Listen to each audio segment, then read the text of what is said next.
இன்றைய நற்செய்தி புனித மார்க் எழுதிய நற்செய்தியிலிருந்து வாசகம். அதிகாரம் 8 இறைவார்த்தைகள் 14 முதல் 21 முடிய. அக்காலத்தில் சீடர்கள் தங்களுக்கு தேவையான அப்பங்களை எடுத்துச் செல்ல மறந்துவிட்டார்கள். படகில் அவர்களிடம் ஓர் அப்பம் மட்டுமே இருந்தது. அப்பொழுது இயேசு பரிசேயர் ஏரோதியர் ஆகியோரது புளிப்பு மாவை குறித்து மிகவும் கவனமாயிருங்கள் என்று அவர்களுக்கு கட்டளையிட்டார். அவர்களோ தங்களிடம் அப்பம் இல்லையே என்று ஒருவரோடு ஒருவர் பேசிக்கொண்டிருந்தார்கள். இதை அறிந்த இயேசு அவர்களை நோக்கி, நீங்கள் உங்களிடம் அப்பம் இல்லையென ஏன் பேசிக்கொள்கிறீர்கள்? இன்னுமா உணராமலும் புரிந்து கொள்ளாமலும் இருக்கிறீர்கள்? உங்கள் உள்ளம் மழுங்கியா போயிற்று? கண்ணிருந்தும் நீங்கள் காண்பதில்லையா? காதிருந்தும் நீங்கள் கேட்பதில்லையா? ஏன் உங்களுக்கு நினைவில்லையா?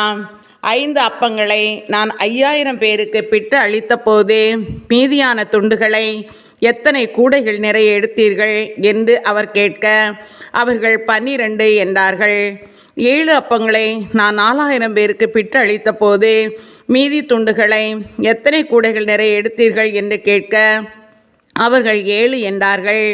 மேலும் அவர் அவர்களை நோக்கி, இன்னும் உங்களுக்கு புரியவில்லையா என்று கேட்டார். இது கிறிஸ்துவின் நற்செய்தி. கிறிஸ்துவே உமக்கு புகழ்.